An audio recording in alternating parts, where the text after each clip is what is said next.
right, let's acknowledge ZS6JRM, ZS6ART, ZS6FPS, ZS6VRL, ZS6JNG, ZS6SNY, ZS6KOE, ZS6RBJ on Zoom, ZS6KCM on Zoom. Any other call-ins for this afternoon's net? ZS6IPS standing by.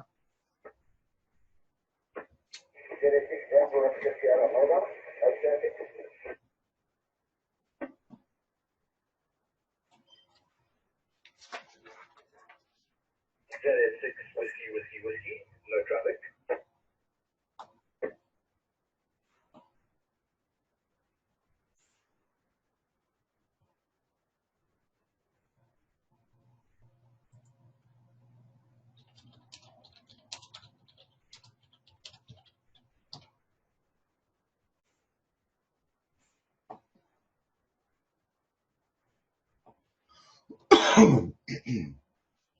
Right, now it's a case of chase the window around the windows on the screens. There we go.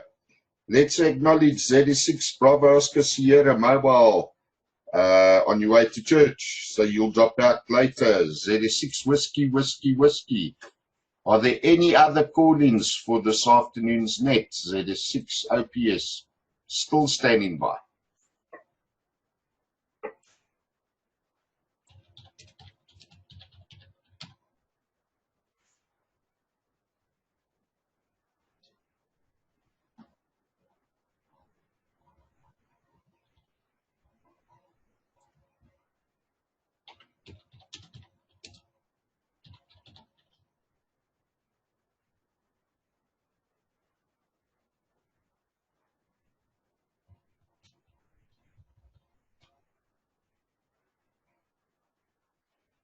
All right, so we're missing a couple of the regulars. There I see Margie is busy joining us now on Zoom, and missing George and Stephen, and let's see, who else is, oh, somebody else. Steve is also joining us. There we go.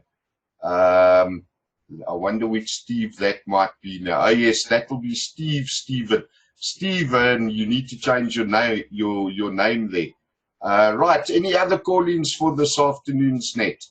ZS6 OPS standing by.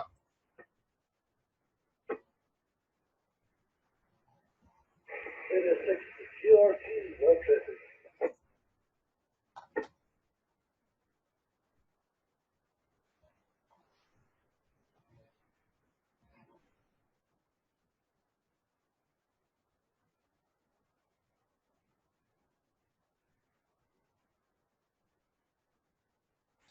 Okay, let's acknowledge ZS6SJR and Margie on Zoom, and then, of course, ZS6GRG, Mr. George. I think I did mention missing a couple of the regulars. Let's see, who else is out there for this afternoon's net? I've got 17 hours, 36. Another call-in round. ZS6 OPS standing by. Yeah, sorry, I'm just joined. I was just busy with stuff. Good afternoon, all. No traffic.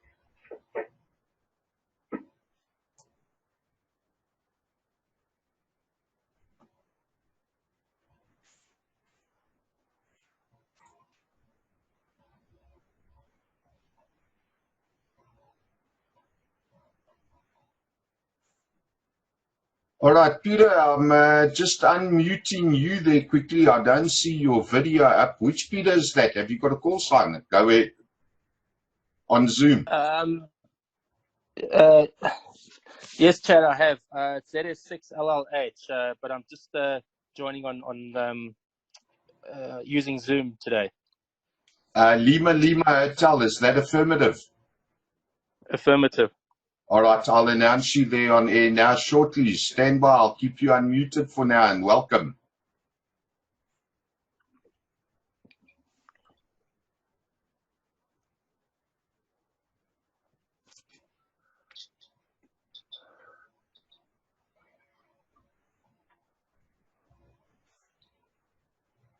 Okay, so since our last call-in, I had ZS6SCO, and I've also got Peter, ZS6 Lima Hotel, who's joined us on Zoom. Are there any other call-ins this afternoon? We got 1737, ZS6 IPS, still standing by.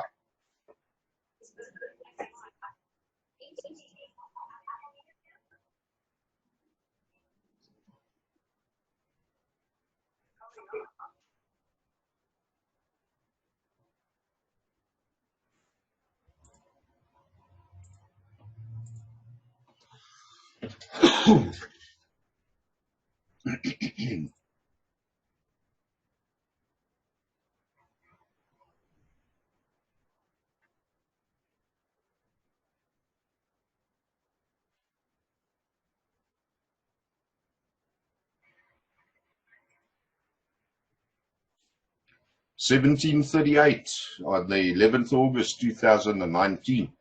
Man, can you believe how quickly this year has gone? Are there any other call-ins for this afternoon's net? ZS6 Oscar Papa Sierra still standing by. At least I get a chance to drink some coffee.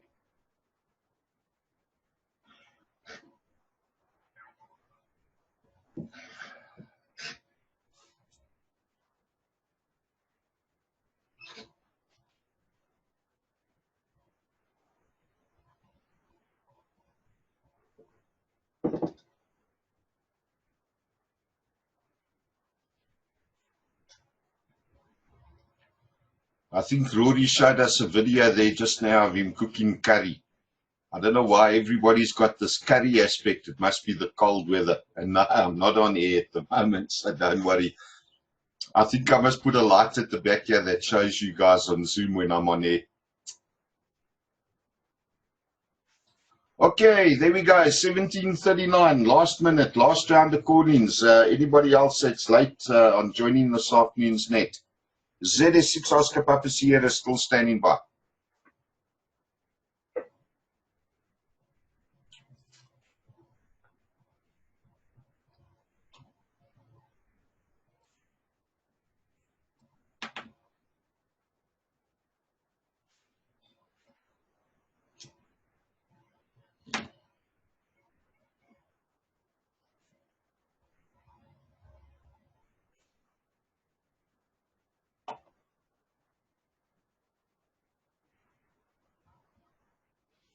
Right, 17:40, I think we've had enough of the call-ins. Just before I kick the net off, Adrian, I'd like you just to give me a thumbs up or a thumbs down. I'm going to ask Stephen to give me a radio check. I just want to make sure that the Zoom call-ins can actually hear the radio this afternoon. So Stephen, ZS6SJR, ZS6 Oscar Papa Sierra, radio check over.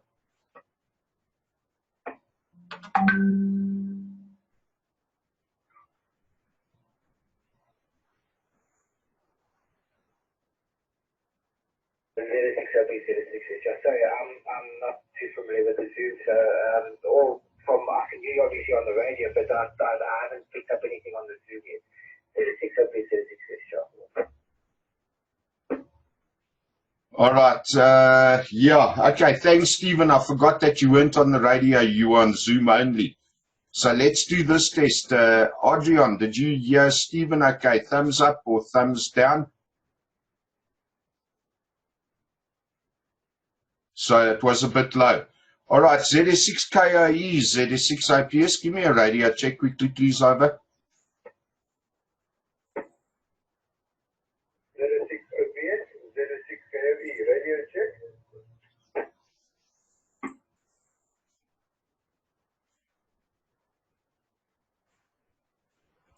All right, thanks there, Mr.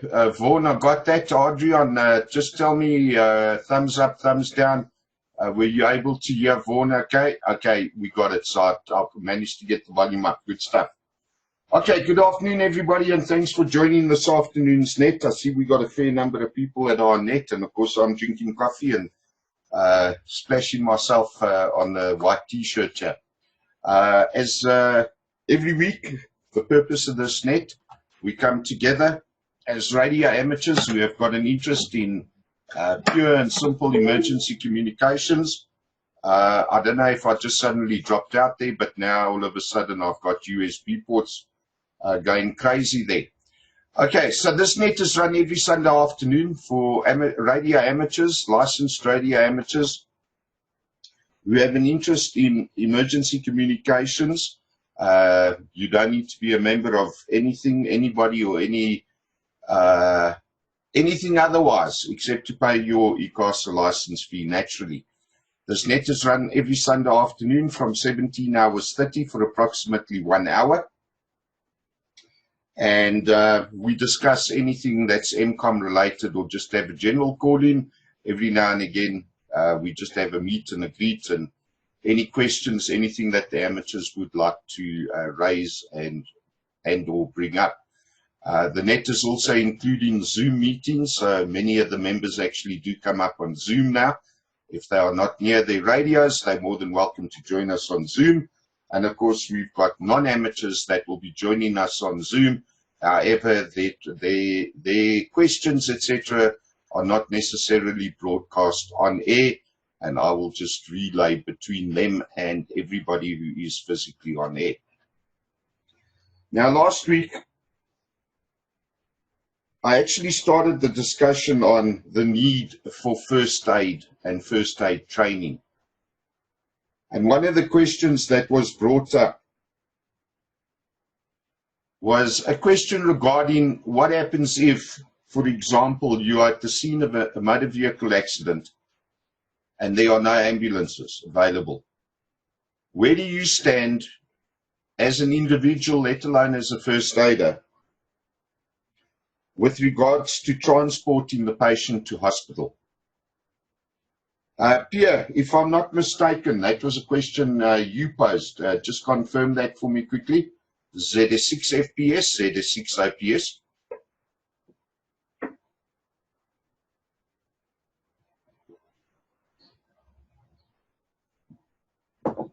ZS6 OPS from ZS6 FPS, that's an iPhone. Over.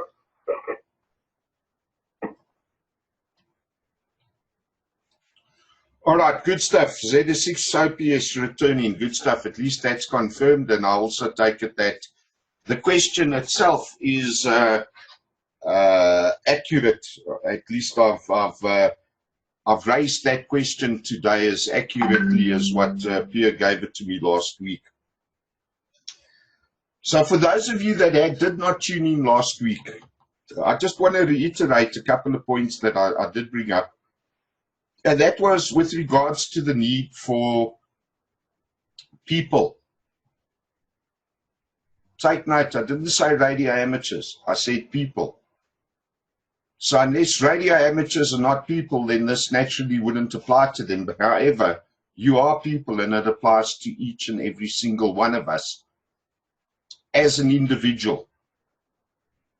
So people need and should, in actual fact, make a concerted effort to be trained in first aid. Now, the first aid training is basically run by institutions that are accredited by the Department of Trade and Industry, whereby they, in actual fact, are licensed to train people on level 1, level 2, and level 3 first aid. Naturally, each level has got, or each higher level has got more advanced training and more advanced techniques that would in actual fact be taught on those classes for the candidates.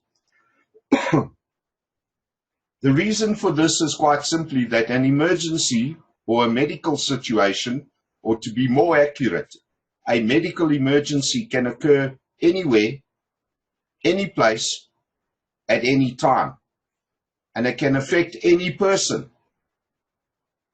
without warning, without notice, and sometimes there are in actual fact warnings. For example, persons with heart conditions, they could have a warning before they enter into that medical emergency phase or state that will affect them and their family, their friends, and other people around them. even in public places, these things can happen. So the whole purpose last week was to, in actual fact, highlight the need for first aid training. And having said that, Pierre did raise the question as to where do we as an individual actually stand if, for example, we are at a motor vehicle accident, no ambulances are available, and we transport that person to hospital in our own private vehicles. All right, so now this is an area where we come into what's termed the medico-legal aspect of first aid and the application of first aid in times of emergencies. And it's a very tricky one that needs to be dealt with. And we need to deal with it through the South African law. Now, up front, I want to tell everybody that the first thing people are going to sit saying, or those that are sitting listening, or might watch the Zoom video afterwards, yeah, but you can do anything because of the Good Samaritan Act. That's a fallacy. That's fiction. And whoever's told you that you can do anything because of the Good Samaritan Act really needs to go for first aid training. You see, first and foremost, there is no such a thing as a Good Samaritan Act. It doesn't exist. And to be quite honest, I've never found any act or group of laws worldwide that is termed the Good Samaritan Act. However, having said that, throughout the world, by English law, Roman law, and everything else, the rules of most courts will consider the act of the reasonable man. What that actually means is that the courts will sit back and say, okay, what would a reasonable man do in a similar situation, and base another person's actions on the reasonable man action. And if person A is below what a reasonable man would do, then he's not being reasonable. Or if he does more than what a reasonable man would do.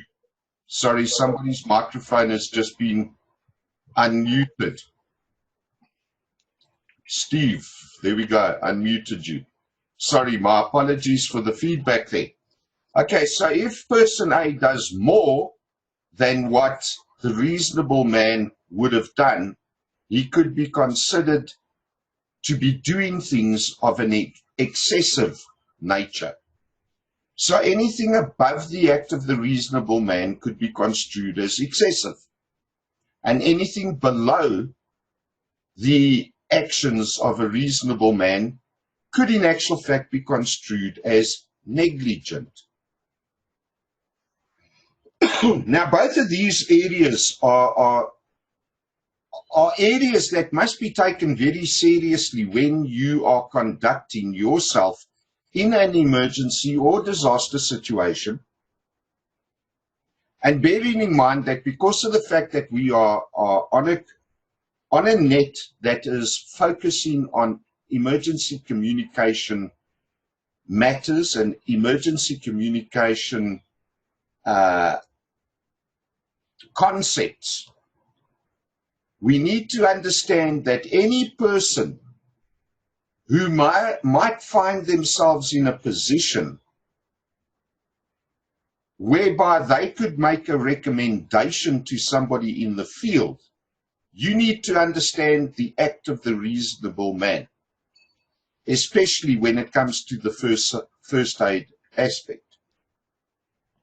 So whether it is something you receive via a cell phone, somebody has phoned you, or you get over the radio, you need to also understand the medico-legal aspects of first aid treatment. So let's just generally have a look at this. We probably take about 10, 15 minutes max on it, and then do a couple of questions. I've already mentioned that the DTI accredits service providers or training providers to train on 3 levels, level 1, level 2, level 3. And each level of training just becomes more intense, and naturally with that, the intensity of the training, you will be taught additional techniques and protocols and methods as you progress up the ladder. And of course, if you go and do basic ambulance or intermediate life support or advanced life support, ILS, ALS, etc., you will be taught even more. You will also be able to utilize more pieces, shall we call it, of equipment on each level that you are trained on. So at level 3, you will be trained to utilize, let's say, a tourniquet, but at level 2, you are not permitted to use a tourniquet. And I bring up a tourniquet as an example. So please, whoever is listening, just understand that this is a training session and it is an example. So you get to the scene of an accident and bang, yeah, you got a patient, and naturally the patient is bleeding all over the place. And you decide you're going to whip off your belt because we see it in the movies, and you're going to apply a tourniquet, and you put this thing on, you tighten that belt up around whichever limit is, or better still, you put it around somebody's neck and you apply that tourniquet. Not a good idea unless you are trained. Please, guys, don't put tourniquets around the neck. You will strangle the person to death. Secondly, there are dangers in the utilization of using tourniquets, and one needs to understand when a tourniquet is applied. So those that are listening who have already got some first aid training, you will understand that you've got actually 3 types of bleeding wounds. You've got an arterial bleed.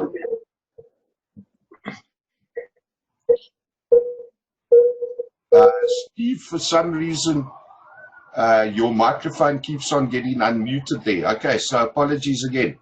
Going back to what I was saying, when it comes to bleeding, you've got 3 types of bleeding. The first one is an arterial bleed. The second one is a capillary bleed. And there's a big difference between the 2. John, can you believe it? I forgot that the third bleed. I've just hit a blank there. Send it to me on WhatsApp. Yeah, I seriously just hit a blank there. Steve threw me out the window. Okay, just stand by one, guys. I'm going to come back to you now.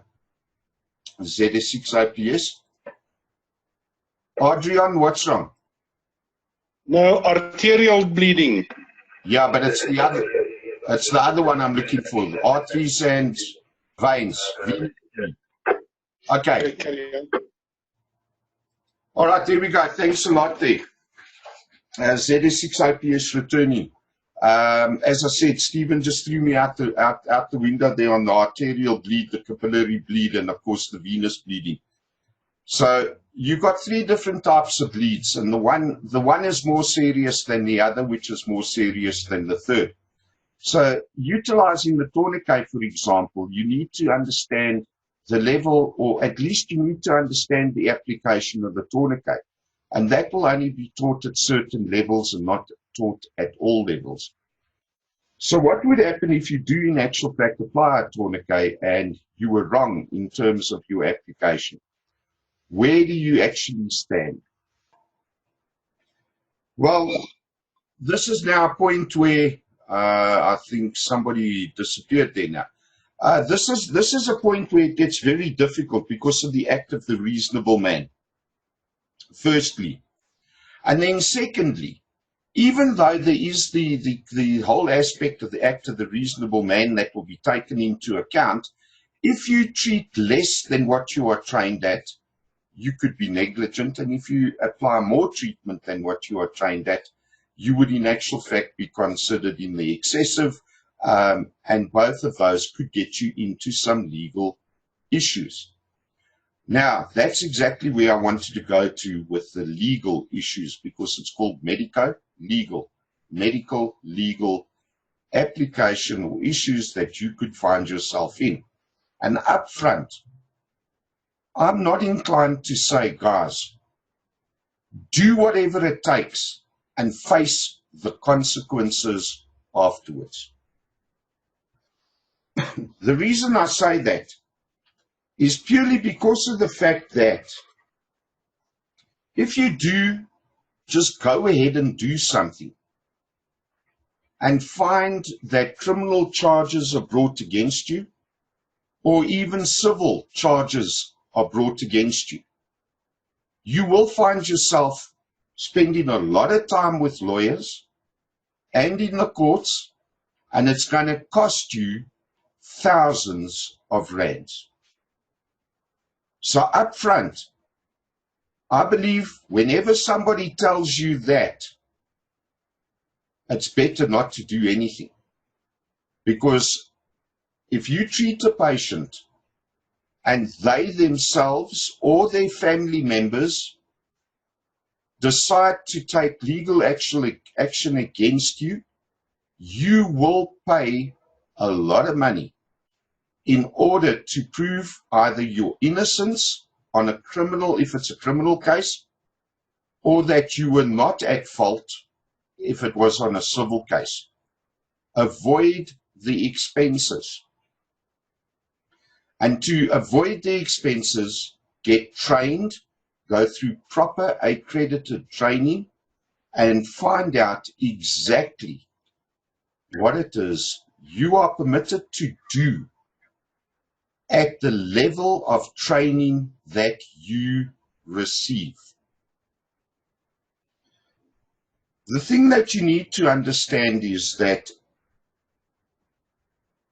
there are many acts, there are many laws that can be utilized against you for the treatment you provide to any person. The Health and Welfare Act, for example, has laid it out quite clearly, but more so from what they are now termed health professionals, that is your ambulance staff, etc., your paramedics. There's the other act, I think it's the Medical and Dental Act, I think that's what they call it today. They are the ones that control what the doctors do on the medical side. Both of those acts will define who a paramedic is, who a medical person or who the medical personnel are, i.e. doctors, etc. And you guys need to understand that it is only through the training at various levels that you will in actual fact establish what it is that you can do. Now, in terms of the way things are at the moment, and Rory will bear me out on this, we are on a few of the emergency groups where on a regular basis there are no ambulances available. Yet we've got medical emergencies. There are times where the private ambulance services choose not to respond because they are private, no medical aid. State ambulances are not available for whatever reason. And this is not shooting them down, because it can happen. And during a disaster, it will definitely happen. There will not be enough vehicles to go around. You might be at the scene of an accident, and I can assure you, 1 minute can feel like 10 minutes. You can find yourself in the middle of a medical emergency, and 1 minute can feel like 10 minutes, and you can go into a panic. So much so that you might decide to transport that patient to hospital by yourself. Look, if it's a family member, I seriously am not going to comment on that.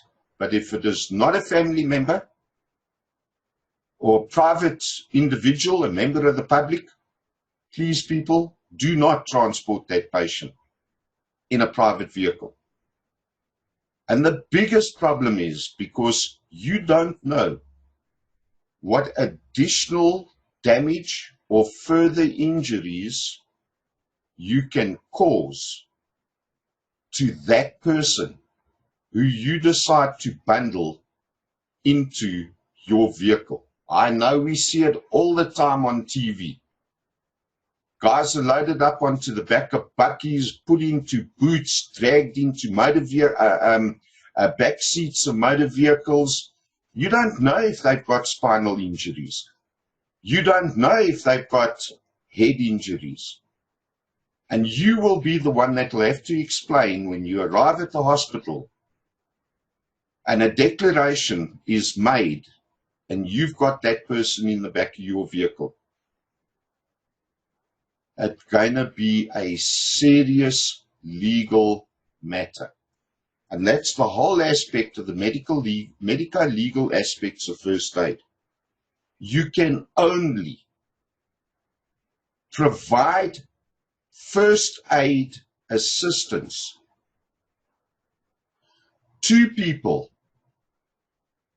in the street in a private capacity up to the level of your training.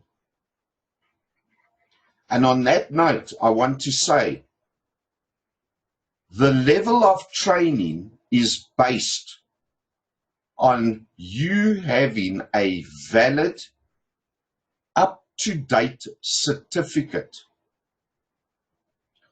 which then proves that you have been trained up to that level. Don't think because you did it 5 years ago, your certificate is expired 2 years after you pass your exam,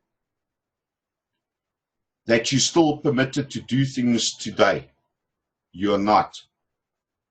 This is why certificates expire. They expire so that you can go back, be reassessed, prove that you are capable of providing assistance up to that particular level, and also to receive any new updates or new methods, policies, or protocols in treatment methods for various medical situations.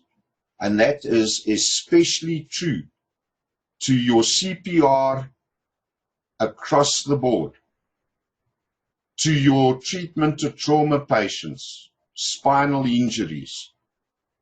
These things are things that you need to know, especially if you are working with members of the public. Whether you know them or not, you need to be careful. The biggest thing on the medico-legal aspect that I want to round off with saying is that do not go beyond or do not provide assistance beyond your level of training, number one. And number two, at all costs, avoid the possibility of having to fork out megabucks on legal fees to either prove your innocence or to show people or prove to others, family members in particular, that you carried out your treatment within the bounds of the reasonable man if you are not trained. What I'm going to do is I'm going to do a complete round. If you've got questions, look, there's so much more I could say here. If you've got questions, ask them. So I'm going to call you in. If you have no further questions, just stipulate no questions. We'll bid our 7-3 on that over until we get to the end of the list, which at the moment is Peter. The Zoom guys, I'm going to call you in last. I'll unmute you. If you are radio amateur on Zoom, please just use your call signs because I'll leave the microphone keyed up. If not, I will not be on air and I'll just relay your message. So, James, let's kick off with you. ZS6 JRM, ZS6 OPS.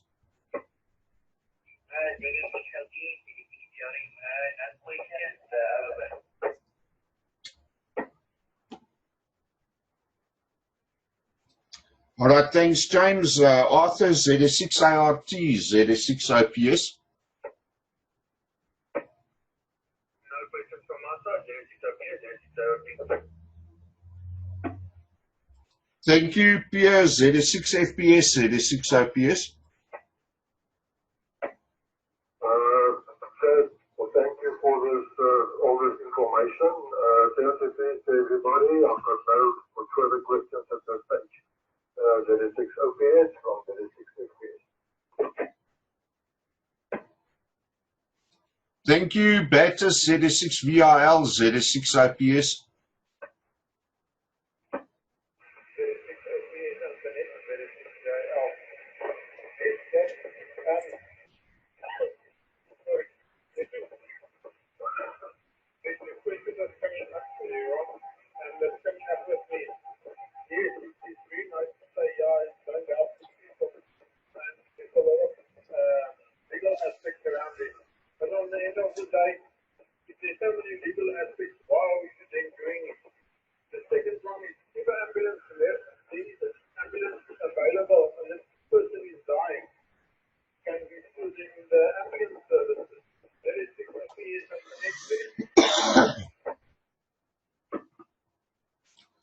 All right, ZS6 VRL, ZS6 OPS returning. Yeah, Battis, those are two very strong statements. With regards to suing the ambulance services, look, I'm not going to comment on that. That is something you seriously would have to discuss with an attorney. That's the only comment I can make, and I've got to be frank and open and honest with people. I'm not going to give any advice on that one because I think that would be negligent on my side. Yeah, the Zoom guys are having a problem here in the radio. Okay, guys, I'll try and sort that one out later. Okay. If I was to respond to that, Battis, that would be extremely negligent. So I'm not prepared to respond to it at all, except to say that if you guys find yourself in a position, perhaps get some legal advice from a legal expert. Secondly, if there are so many restrictions and or regulations, why do we actually do it? That was the second part to your question or statement, and I'm going to respond it as follows. In order to overcome those restrictions and or limitations,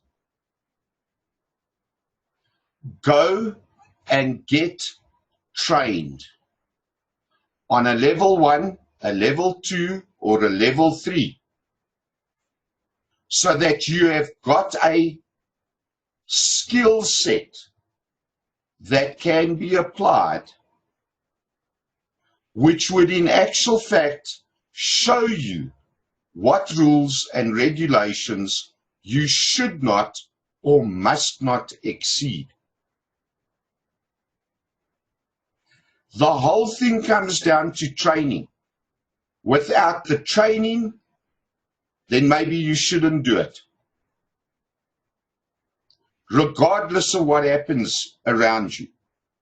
But if you are properly trained, and the emphasis today and last week was to be trained, whether it be first aid, whether it be fire, whether it be search and rescue, whether it be in your job, whether it be MCOM, training is vital. And it's imperative that you actually participate wholeheartedly with sincerity in the training that is made available through the various sources, institutions, and others with experience, where lives are at stake. You've got to be serious in training and being trained and being shown where your mistakes are, and then definitely to learn from your mistakes. Baptist, does that answer your question? ZS6VIL, ZS6IPS.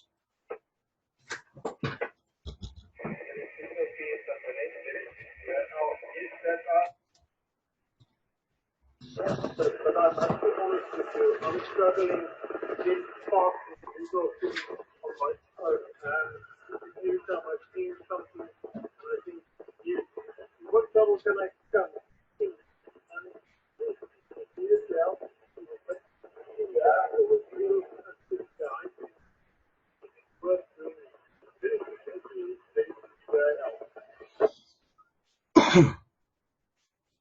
All right, Baptist, I think that's something that we must take off here, because that will be a conversation that could take a long time.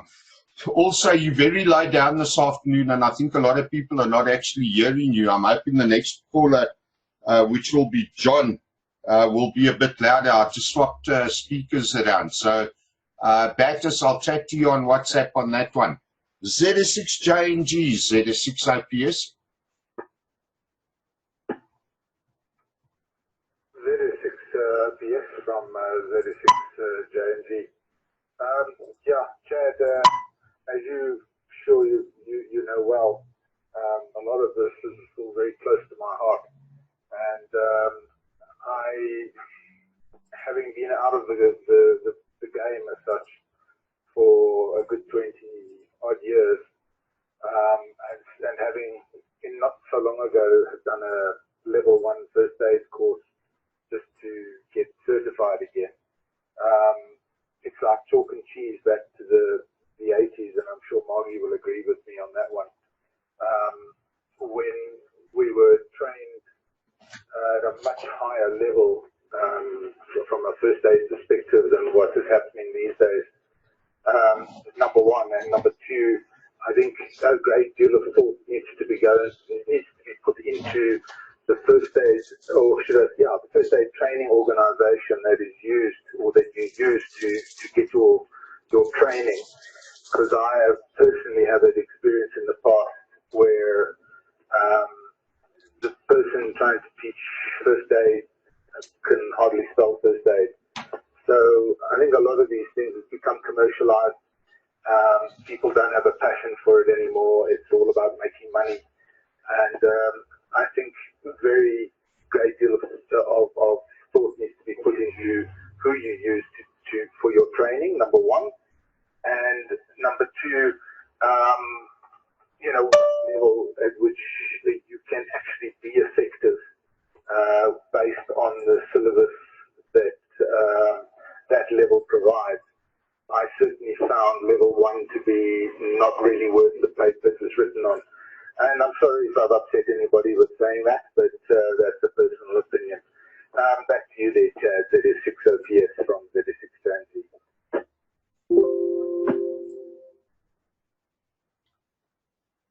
Okay, good stuff. Thanks, John. And Caitlin, I hope that was a bit louder, or Adrian, hopefully that came through a little bit clearer. Let's move on. Adrian, ZS6SNY, ZS6OPS. ZS6OPS, ZS6SNY. Chad, no further questions for me. I only made what do you call it, an abbreviation of what you said. And my abbreviation is only at your level of training. Okay, I'm going back to you on that one.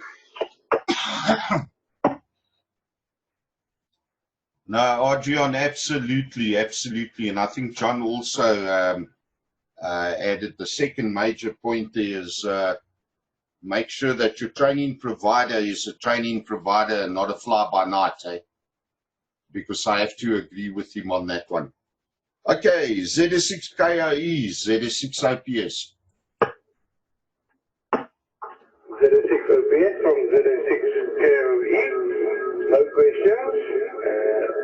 Back to you, OPS from ZS6KOE. Okay, thanks a lot there, Mr. Vaughan. ZS6. ZS6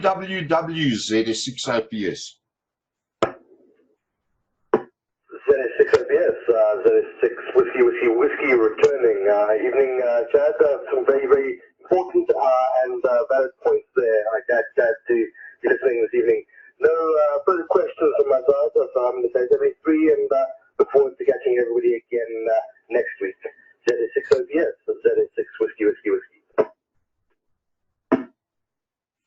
All right, good stuff. Thanks there, Brad. Let's just see if Stephen is possibly on air. I know he came off Zoom, so I'm just going to give you a chance there, Stephen. If not, George, leave a bit of a gap. You can pick it up. So ZS6 SJR, failing that, ZS6 GRG, ZS6 Oscar Papa Sierra. ZS6 OPS, ZS6 SJR. So yeah, I was causing problems with my phone on the Zoom, so I just rather left it and figure out what months later. But from my side, I've heard a lot of comments already, so what I was going to ask has been answered, so nothing further on my side. Everybody have a great evening. ZS6 OPS, ZS6 SJR, 73 to all. Okay, thanks, Stephen. ZS6 SJR, ZS6 OPS.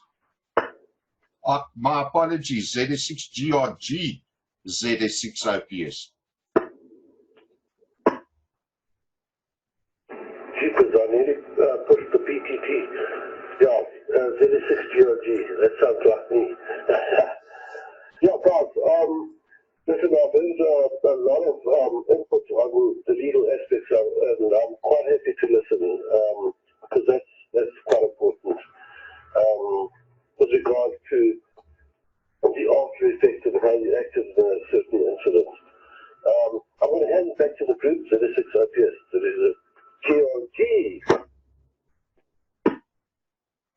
Yeah, good stuff there, George. Yeah, you see, I'm not used to calling your call sign. I wanted to double you up as Stephen.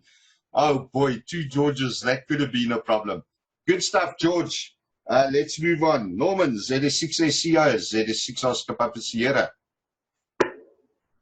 No questions from my side. Just a bit informative. It's good to know and everything. 73 is dual. Have a good week. ZS6 OPS, ZS6 SCO. All right, thanks, Norman. So now we're going to try and loop in the guys that are in actual fact on Zoom. So, Rory, I'm going to start with you. Let's hope I don't get any feedback. So take it away, Rory.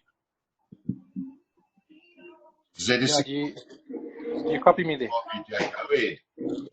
All right, cool. Thanks, Chad. Yeah, thanks for the net. That's quite an interesting topic and something that you and I have discussed a number of times. But I think, as with everything, and like you say, with the training, it's just the best thing to do is to be knowledgeable on everything.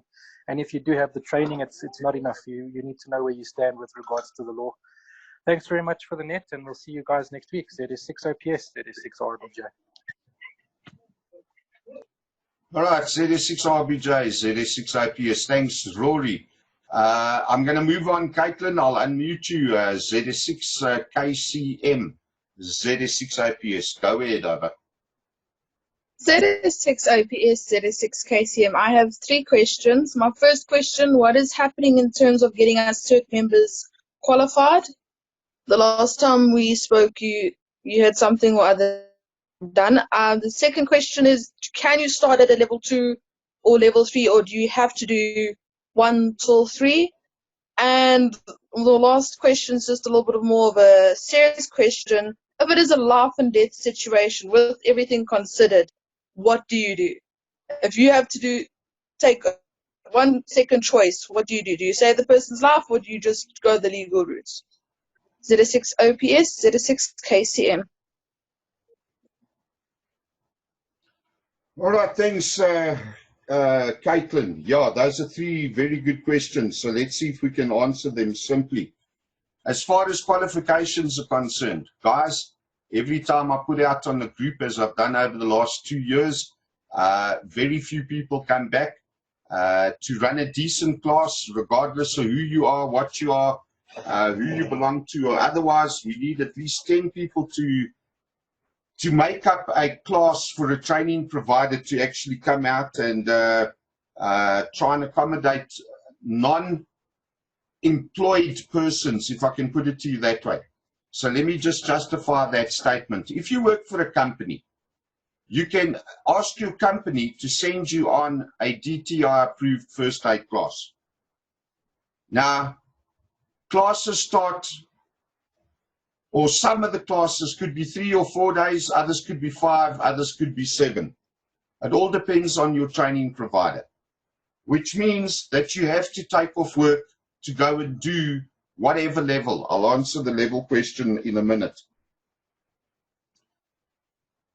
As a group of volunteers, the only way that it makes sense is to bring volunteers together and possibly arrange training for several hours on a Saturday, a Sunday, a combination of both or whatever, which means that a group of people have to come together. Now, when you start looking at first aid, because it is a DTI accredited or a Health Professional Council accredited course, on whatever level it is, there is a cost implication. You have to carry that cost, or if your employer is prepared to pay, they might contribute 50% or actually cover the full cost. The second one is the sequence. Do you have to do level 1, then 2, then 3, or can you start at 2? The answer is no. You have to start at level 1. To do level 2, you must be certified level 1. To do level 3, you need to be certified level 2. Many of the training providers will actually combine levels 1, 2, and 3 in one class. Those classes are definitely longer. So if you think about doing level 1 over 3 days, you will have to go back and do a level 2, which could be another 4 days. That's already 7 days. Then when you go and do level 3, that could be 5 days. So that could have taken you 12 days to do the levels. Whereas what the guys do on a combined class is the duplication of level 1 in the level 2 class is already covered. In the level 2 class, it reduces the hours. Each level requires a certain amount of training by law, not by the service provider. DTI specifies that level 1 you need 16 hours, whereas a level 2 you might need 28 hours. And a level 3 you need 40 hours of training, of which 15 or 25% must be practical. So it's entirely up to you. It's advisable to do level 1, 2, and 3 in a combined class. Take the time out, take the week out, and do it that way. The third one, on a life and death situation. If you are not trained, you don't know what life or death is. I'm sorry. There's no other way that I can actually answer that question. If you have no medical or first aid training, you are in no position to actually determine whether it is a life or death situation. And that is where the mistake can be made. It's a difficult one, and it's a moral question that needs to be answered as well. What do I do? You got to follow your gut. You got to follow common sense. You got to consider what a reasonable person would do. And I personally will not tell you that's what you should or shouldn't do or not do or otherwise do. But if it is a member of the public, be very careful of what you are doing unless you are trained. If you've got the training, you will be in a better position to know what to do and what not to do. I think this is a good time to actually state that this is a dilemma that even the paramedics and the doctors find themselves in. Which is why part of the training in particular from level 3 upwards, one of the modules of your training is called triage. Now, triage it's drawn, I think, either from a French or Latin word, which in actual fact means to play God. And that's exactly what you do when you triage your patients, when you got multiple patients and you are a single rescuer. You have to decide who will be treated first. And others, you cannot treat more than one person at a time. Those of you that listened in on the personal experience I gave several weeks ago during my own paramedical or EMA training, I tried it. Not only did I fail, I discovered it didn't work because I lost both of my patients. So, Caitlin, I hope that answers that question. I'm going to move over to Peter. Peter, I'm going to unmute you. Please remember call signs. ZS6 Lima Lima Hotel. ZS6 Oscar Papa Sierra. Go ahead, over. ZS6 OPS, ZS6 LLH. Yeah, just a comment first. I think this is a good topic that you've covered. I've done a few, I think I've done 2 CPR courses and 1 or 2 other first aid kind of courses. And it's something that's not covered is exactly how far can you go. So that's one thing I'd say. And then the other thing is perhaps I think that's something that should be put into each course from level 1 upwards, is kind of having a summary at the end of a course of saying to the participants exactly what can you do and what can't you do, and a sort of note about potential liability after that. ZS6 OPS, ZS6 OLH. All right, thanks, Peter. Glad to hear that you got some CPR and everything else there. At the end of the net, just stay on Zoom for me. I want to have a chat with you once I've closed the net. Now, last but not least, I think I've covered everybody. Rory, I've done. Caitlin, I've done. Boss has probably already arrived at church. Peter, I've done. I am going to dekey for a minute. I want to hear if Margie's got any comments, and then I will just relay it. So, ZS6 OPS, just going over to Zoom for a minute. All right, Margie, good afternoon. Yeah, very interesting, Chad. I was very, very interested to hear what John had to say about the training of the 80s as opposed to the training now. I found that very interesting. It's very sad to think that it's actually gone down so much.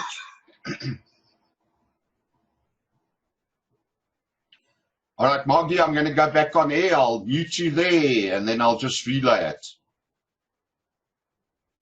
All right, ZS6 OPS returning. There we go. I just got some feedback from Margie. Margie basically, in a nutshell, is saying that for those of you that don't know, firstly, Margie, John, and myself go back over 40 years, or just on 40 years. I'm not going to go into detail on that, but we were all involved in the EMS disaster relief Red Cross arena of volunteering. Each of us in our own capacity as both volunteers, council members, and staff members. So Margie is was quite fascinated with the statement made by John with regards to the level of training. And yes, I must agree with John. John and I actually worked through some of the level 3 first aid training manuals that I managed to acquire over the last year to 2.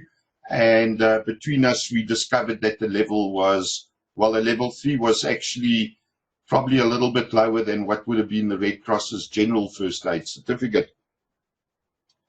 So, yeah, I think that basically covers it from Margie's perspective and everybody else's. I hope I've answered everybody's questions. I'd like to thank everybody for joining us this afternoon. Margie, if I dropped a point to yours, my apologies. Guys, please remember, next week, we'll decide what we're going to do. I'm going to call for any late call-ins, anybody that would like to be added to the list. And immediately thereafter, I am going to close this afternoon's net. So are there any others that would like to be added? ZS6 IPS, standing by.